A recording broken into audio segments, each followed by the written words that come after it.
नवरात्रि में भले पूजा पाठ मत करना पर ये एक काम अवश्य कर लेना। आप सभी को पता है कि बहुत ही जल्दी नवरात्रि का महापर्व शुरू होने वाला है, जिसे बहुत ही शुभ और मंगलकारी माना जाता है। नवरात्रि के पूरे 9 दिन भक्तों के जीवन में ढेर सारी खुशियों को लेकर आता है। दोस्तों, आपको बता दें कि साल 2024 में माता दुर्गा की सवारी पालकी होगी, यानी कि माता दुर्गा इस बार पृथ्वी लोक पर पालकी पर सवार होकर आएंगे। पालकी पर सवार होकर आना बहुत ही ज्यादा शुभ माना जाता है।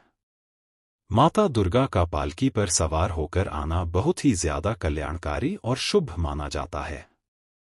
पूजा पाठ करने से हमारा जीवन सुखमय हो जाता है। भक्ति का भरपूर लाभ भक्तजनों को मिलता है। दोस्तों, इस बार नवरात्रि पूरे 9 दिनों तक मनाई जाएगी। नवरात्रि मां शेरावाली की विशेष रूप से पूजा अर्चना की जाएगी। दोस्तों, आपको बता दें कि शारदीय नवरात्रि का महापर्व इस बार अक्टूबर 2003 साल 2024 गुरुवार से शुरू होकर नवरात्रि का समापन 11 अक्टूबर साल 2024 बुधवार को नवमी तिथि तक है। दोस्तों, 12 अक्टूबर 2024 को विजयदशमी यानी कि दशहरा मनाया जाएगा। ऐसे में शारदीय नवरात्रि पर माता दुर्गा की कृपा पाने के लिए कलश स्थापना करना बहुत ही ज्यादा महत्वपूर्ण है। इस बार घट स्थापना का शुभ मुहूर्त सुबह 6:01 से शुरू हो जाएगा और 7:20 तक रहेगा। घट स्थापना की अवधि लगभग 1 घंटा कुछ मिनट की होगी।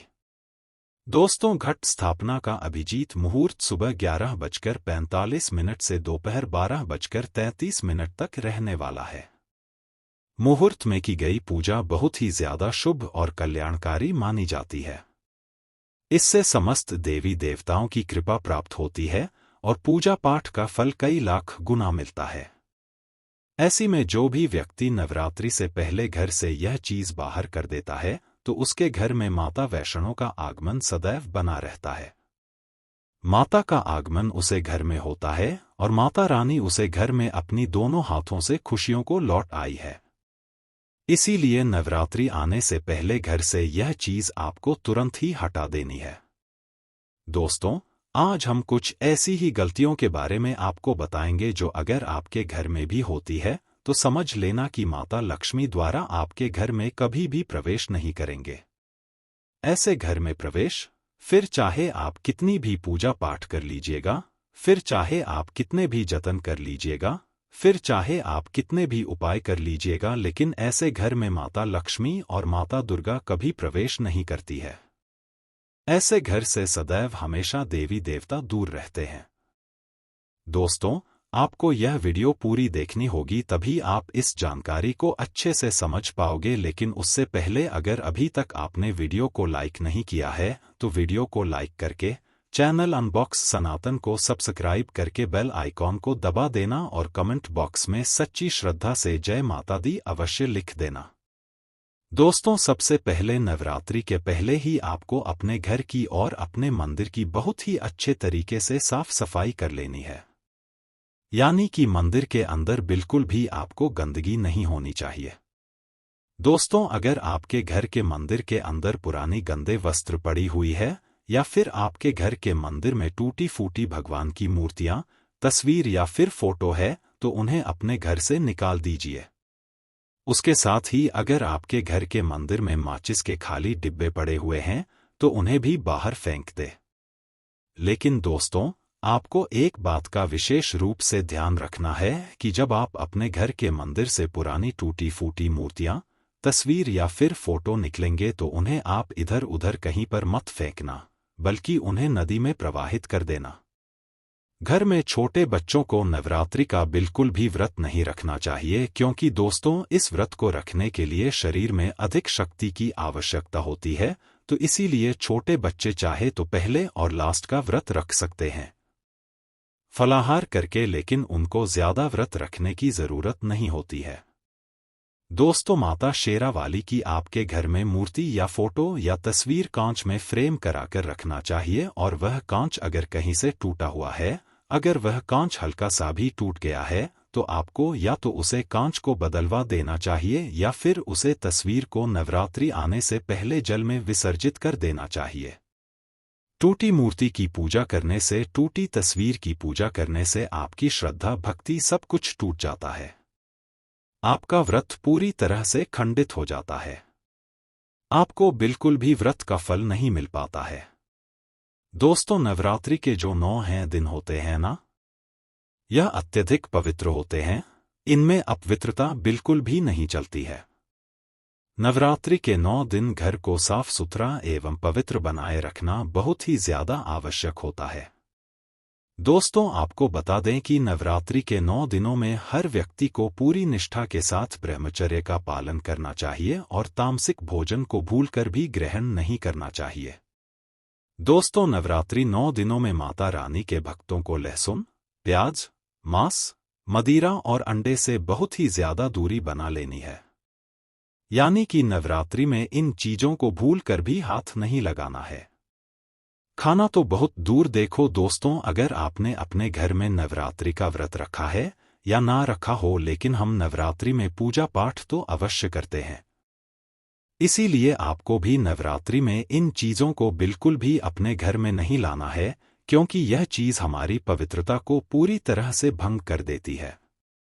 और जब हमारी पवित्रता भंग हो जाती है तो हमें नवरात्रि में पूजा पाठ करने का कोई भी फल नहीं मिलता है और ना ही माता रानी हमसे प्रसन्न होती है, बल्कि वह हमसे और भी ज्यादा नाराज हो जाती है। दोस्तों, आपने देखा होगा अधिकतर माता रानी के जो भक्त होते हैं वह नियमों का तो पालन करते हैं, लेकिन वह एक गलती कर देते हैं जिस वजह से उन्हें नवरात्रि का फल नहीं मिलता है। वह नवरात्रि के 9 दिनों में अपने घर में इन चीजों को रख लेते हैं, जिस वजह से उन्हें माता रानी के क्रोध का सामना करना पड़ता है। दोस्तों, भागवत पुराण में बड़ी ही विस्तार के साथ बताया जाता है कि नवरात्रि के 9 दिनों तक माता रानी पृथ्वी लोक पर आकर अपने हर एक भक्त के घर में वास करने आती हैं, और जब उन्हें अपने भक्त के घर में पवित्रता नहीं दिखती है तो उसी क्षण वह अपने भक्त के घर को छोड़कर चली जाती है। अगर आप चाहते हैं कि माता रानी आपके घर में वास करें, वह आपके घर को कभी छोड़कर ना जाए, तो नवरात्रि के 9 दिन बेशक आप पूजा पाठ मत करना, लेकिन पवित्रता का बिल्कुल ख्याल रखना। दोस्तों, नवरात्रि शुरू होने से पहले ही अपने घर से इन अशुद्ध चीजों को निकाल दीजिएगा। दोस्तों, उसके बाद आपको क्या करना है कि आपके घर में गंगाजल तो होगा। दोस्तों, गंगाजल अगर आपके घर में नहीं है तो आप मार्केट से खरीद कर ले आए और लाने के बाद अपने पूरे घर में गंगाजल का छिड़काव करें। भागवत गीता में भगवान श्री कृष्ण स्वयं कहा था कि बगैर गंगाजल छिड़काव कोई भी मंगल कार्य सफल नहीं माना जाता। गंगा जल का छिड़काव स्वयं भागवत गीता में श्री कृष्ण ने बताया था। अगर आपके घर में गंगा जल ना हो तो आप एक काम और कर सकते हैं। जो गाय माता होती है उसका गोमूत्र लेकर अपने घर में उसका छिड़काव कर दे। बस थोड़ा सा पानी में आपको गोमूत्र डालना है और अपने घर में इसका छिड़काव कर देना है। इससे आपके घर का वातावरण एकदम से पवित्र और शुद्ध हो जाएगा। घर में मौजूद सारी नकारात्मक ऊर्जा पूरी तरह से नष्ट हो जाएगी, और जिस घर में वातावरण पवित्र होता है और नकारात्मक ऊर्जा नहीं होती है, वहां माता रानी का सदैव भी वास होता है। माता रानी कभी भी उसे घर को छोड़कर नहीं जाती है। इसीलिए नवरात्रि से पहले आपको अपने घर की पवित्रता का ध्यान रखना है। दोस्तों, नवरात्रि से पहले आप पूरे घर की बहुत ही अच्छी तरीके से सफाई कर लीजिएगा। अगर आपके घर में फालतू का सामान है, फटे पुराने कपड़े हैं या फिर टूटे फूटे बर्तन, तस्वीर, या आपके घर में कोई भी कबाड़ा है जो बेकार पड़ा है, जिससे सदैव नकारात्मक ऊर्जा निकलती रहती है, तो उन्हें अपने घर से बिना देरी किए हुए बाहर निकाल दे। आपको अपने घर में बिल्कुल भी गंदगी नहीं रखती है। धूप दीप जलाकर वातावरण को एकदम से शुद्ध और पवित्र कर दें। दोस्तों, माता के आगमन के लिए घर का दरवाजा आपको अवश्य ही सजाना चाहिए। इससे माता रानी हमारे घर की तरफ बहुत ही जल्दी आकर्षित होती हैं और घर के द्वार में प्रवेश कर जाती हैं। दोस्तों, आपको क्या करना है कि नवरात्रि जिस दिन से शुरू होगी उस दिन से 1 दिन 2 दिन पहले आपको अपने घर के दरवाजे को, यानी कि घर के मुख्य द्वार को, फूलों से और मालाओं से अच्छी सी सजा देना है और अगले दिन यानी कि जिस दिन नवरात्रि हो उसे दिन ब्रह्मा मुहूर्त में उठकर अपने घर के मुख्य द्वार पर झाड़ू पोछा लगाने के बाद अपने घर के मुख्य द्वार पर एक स्वस्तिक बना देना है और एक दीपक भी जला देना है, जिससे कि माता लक्ष्मी आपके घर में बड़ी ही आसानी से प्रवेश कर जाए।